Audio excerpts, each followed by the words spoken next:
Good morning बच्चों। आज class 10th के लिए इकोनॉमिक्स का एक्सरसाइज 2 जिसका ऑब्जेक्टिव क्वेश्चन जो है वो हम पहले ही करा चुके थे। आज जो है उसका हम क्वेश्चन आंसर देखेंगे, ठीक है ना। तो चलिए आज हम लोग क्वेश्चन शुरू करते हैं बाबू। इसका आय किसे कहते हैं। देखिए बाबू, पहले भी वीडियो में भी जो है वो आप लोग को बताया गया था कि आय क्या है ना। चलिए आज फिर से जो है वो हम लोग इसको पढ़ते हैं। देखिए, जब कोई व्यक्ति शारीरिक या मानसिक कार्य करता है और उस कार्य के बदले में उसे पारिश्रमिक प्राप्त होती है तो उसे ही क्या कहा जाता है बाबू, आय कहा जाता है। मैंने इसकी सीधा परिभाषा आप बना सकते हैं कि जब कोई व्यक्ति शारीरिक या मानसिक कार्य करता है और बदले में उस कार्य के बदले में जो है वो पारिश्रमिक दिया जाता है तो उसी पारिश्रमिक को क्या कहा जाता है बाबू, आय कहा जाता है। ठीक है, क्या कहा जाता है, आय कहा जाता है। दूसरा है सकल घरेलू उत्पाद से क्या समझते हैं, जिसको जीडीपी भी कहा जाता है बाबू।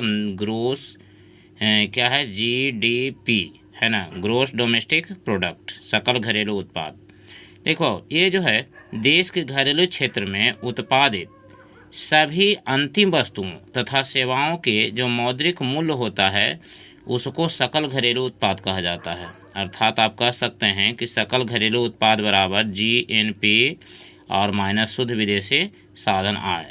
ठीक है, इसी को कहा जाता है क्या बाबू, सकल घरेलू उत्पाद। ठीक है ना। चलिए आज हम लोग जो है और आगे देखते हैं क्वेश्चन बाबू।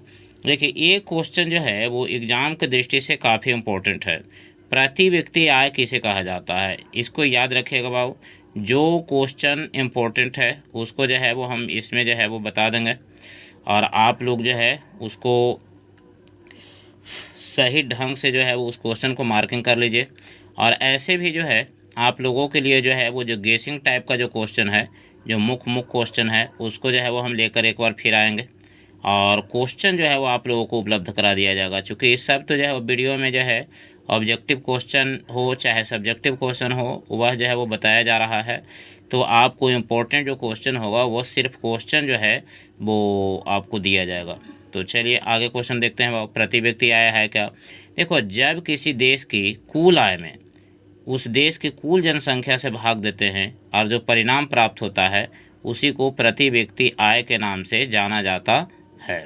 ठीक है ना, किसके नाम से जाना जाता है बाबू, तो प्रति व्यक्ति आय के नाम से जाना जाता है। ठीक है, अब देखिए बाबू, प्रति व्यक्ति आय बराबर होता है क्या। तो देखिए, राष्ट्रीय आय बटा उस देश की कुल जनसंख्या है ना। राष्ट्रीय आय में कुल जनसंख्या से भाग देते हैं तो जो भागफल आता है उसी को प्रति व्यक्ति आय के नाम से जाना जाता है। ठीक है, चलिए बाबू, अब चौथा क्वेश्चन आपका जो है वो ये देखिए, भारत में सर्वप्रथम राष्ट्रीय आय की गणना कब और किनके द्वारा की गई है ना। भारत में सर्वप्रथम राष्ट्रीय आय की गणना कब और किनके द्वारा की गई। देखो, भारत में सर्वप्रथम राष्ट्रीय आय की गणना दादा भाई नौरोजी के द्वारा 1868 में किया गया था। कब किया गया था बाबू, 1868 में किया गया था। इनके अनुसार प्रति व्यक्ति आय 20 रुपया थी। ठीक है ना, कितना था, प्रति व्यक्ति आय 20 रुपया थी। देखो, ये जो क्वेश्चन है वो पहले भी हम बता चुके थे पॉइंट में करके कि भारत में सर्वप्रथम राष्ट्रीय आय की गणना दादा भाई नौरोजी के द्वारा किया गया था 1868 ईस्वी में। इनके अनुसार प्रति व्यक्ति आय जो है वो 20 रुपया थी, है ना। ये ऑब्जेक्टिव क्वेश्चन में आपको बताया गया था poverty and British rule in India, इसके लेखक कौन थे, दादा भाई नौरोजी थे। तो इस तरह से करके आपको ऑब्जेक्टिव क्वेश्चन भी इसका बताया गया था। चलिए अगला क्वेश्चन की ओर चलते हैं बाबू हम लोग। देखिए, 5वां क्वेश्चन क्या है बाबू, ये देख लेते हैं। देखिए, भारत में राष्ट्रीय आय की गणना किस संस्था के द्वारा की जाती है। तो देखिए, भारत में राष्ट्रीय आय की जो गणना है वो केंद्रीय सांख्यिकी संगठन के द्वारा की जाती है, सेंट्रल स्टैटिस्टिकल ऑर्गेनाइजेशन। ठीक है ना, केंद्रीय सांख्यिकी संगठन के द्वारा की जाती है। ठीक है, और अगला है बाबू कि राष्ट्रीय आय की गणना में होने वाली कठिनाइयों को लिखना है। देखो, राष्ट्रीय आय की गणना में होने वाले कुछ कठिनाई निम्न है। पहला, दोहरी गणना की संभावना। ये काफ़ी जो है, देखिए बाबू, राष्ट्रीय आय जब उनकी गणना होती है तो इसमें दोहरी गणना की संभावना जो है वो बनी रहती है। दूसरा है कि मूल्य मापन में कठिनाई। देखो, जब भी जो है मूल्य मापन में जो है राष्ट्रीय आय की गणना जब होती है तो उसमें मूल्य मापन की कठिनाई उत्पन्न होती है। और जो तीसरा है कि आंकड़ों को एकत्र करना में कठिनाई, ये जो है वो आंकड़ों को एकत्र करने में कठिनाई भी होती है। अतः इसको 3 को कठिनाई उत्पन्न होता है बाबू। दोहरी गणना की संभावना, मूल्य मापन में कठिनाई और तीसरा है कि आंकड़ों को एकत्र करने में कठिनाई। तो देखिए इस तरह से कर करके और जो है कुछ इम्पोर्टेंट क्वेश्चन है। देखिए इम्पोर्टेंट क्वेश्चन कौन कौन बताया। देखिए एगो ई क्वेश्चन जो है वो याद रखिएगा बाबू कि भारत में सर्वप्रथम राष्ट्रीय आय की गणना कब और किनके द्वारा की गई, ये था। और दूसरा क्वेश्चन था बाबू कि प्रति व्यक्ति आय क्या है। और एक क्वेश्चन और हम लोग लेते हैं बाबू कि राष्ट्रीय आय की गणना में होने वाले कठिनाइयों को लिखें। ये 3 क्वेश्चन इसमें जो है वो काफ़ी इम्पोर्टेंट है, ठीक है। और अब जो है वो हम लोग अगला क्वेश्चन की ओर जब बढ़ेंगे तो वह जो है वो होगा, अगला क्वेश्चन है कि आय का गरीबी के साथ क्या संबंध है बाबू। देखिए आय का गरीबी के साथ क्या संबंध है। देखिए बाबू, आय का गरीबी के साथ बहुत गहरा संबंध है।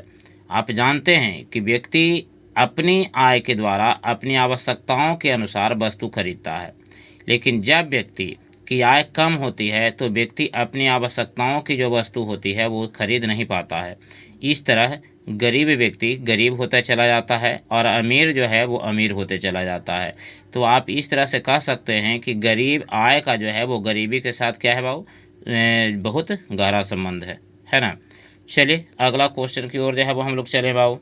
अगला क्वेश्चन है कि प्रति व्यक्ति आय और राष्ट्रीय आय में क्या अंतर है। देखिए बाबू, प्रति व्यक्ति आय जो है वो किसी देश के नागरिकों की औसत आय है ना। किसी देश के नागरिकों को क्या है बाबू, औसत आय है। अर्थात आप कह सकते हैं कि प्रति व्यक्ति आय बराबर राष्ट्रीय आय बटा देश की कुल जनसंख्या। जबकि जो राष्ट्रीय आय है वह है वर्ष भर में किसी देश में अर्जित आय की कुल मात्रा को राष्ट्रीय आय कहा जाता है, ठीक है ना।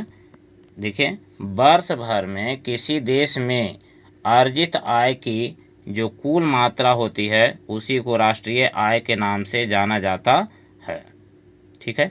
अब देखो, जो प्रति व्यक्ति आय से व्यक्ति के आय का पता लगाया जाता है कि वह व्यक्ति माने औसत साल में कितना कमाता है, लेकिन जो राष्ट्रीय आय होता है उससे यही पता चलता है कि देश का विकास कितना तेजी से हो रहा है।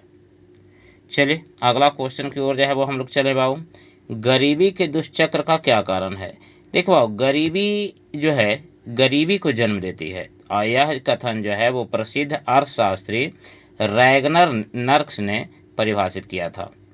इसके अनुसार लोग गरीब इसलिए हैं कि उनमें गरीबी है और गरीब इसलिए गरीब होते हैं क्योंकि उन्हें अपनी आवश्यकताओं को भी पूरा करने के लिए उनकी आय कम होती है। तो इस तरह से आप कह सकते हैं कि अगली पीढ़ी में जो गरीबी है, इस तरह अगली पीढ़ी में स्थिति जो है वो गरीबी की बनी होती है और गरीबी का कुचक्र हमेशा चलते रहता है ना। तो ये थे आपको एक्सरसाइज 2 का क्वेश्चन। कुछ क्वेश्चन और इसमें छूट गया है जो एकत्र करके और ले करके हम उसको आएंगे, है ना। तब तक के लिए जो है वो आप चैनल से जुड़े रहिए, चैनल को लाइक और सब्सक्राइब भी कर दीजिए, है ना। और जो नए बच्चे हैं उनको भी जो है वो इस चैनल से जोड़िए, सब्सक्राइब कीजिए। और इसी तरह से जो है वो हम नित्य प्रतिदिन जो है ये जो महीना चल रहा है अगस्त, इसमें पूरा का पूरा प्रयास करेंगे कि आपका जो है वो इकोनॉमिक्स पूरी तरह से ऑब्जेक्टिव क्वेश्चन के साथ जो है वो समाप्त कर दिया जाए। और चूँकि कई दिनों से जो है वो हमें छुट्टी नहीं मिल रहा था, घर में कुछ परेशानी था, जिसके कारण जो है हम वीडियो जो है वो आप लोगों के लिए जो है वो हम नहीं बना पाए, ठीक है। इसके लिए हमें खेद है और अगली बार से पूरा का पूरा प्रयास करेंगे हम कि भाई आप लोगों को जो है वो कोई परेशानी नहीं हो, कोई समस्या नहीं हो और आप रेगुलर जो है वो इस चैनल से जुड़ करके और जो इकोनॉमिक्स या सोशल साइंस है जिसका जो है वो आप लोग पढ़ाई कर सकते हैं। तो चलिए, चैनल को देखने के लिए धन्यवाद और इसी तरह से जो है वो चैनल से आप जुड़े रहिए, लाइक कीजिए, सब्सक्राइब कीजिए। तब तक के लिए धन्यवाद।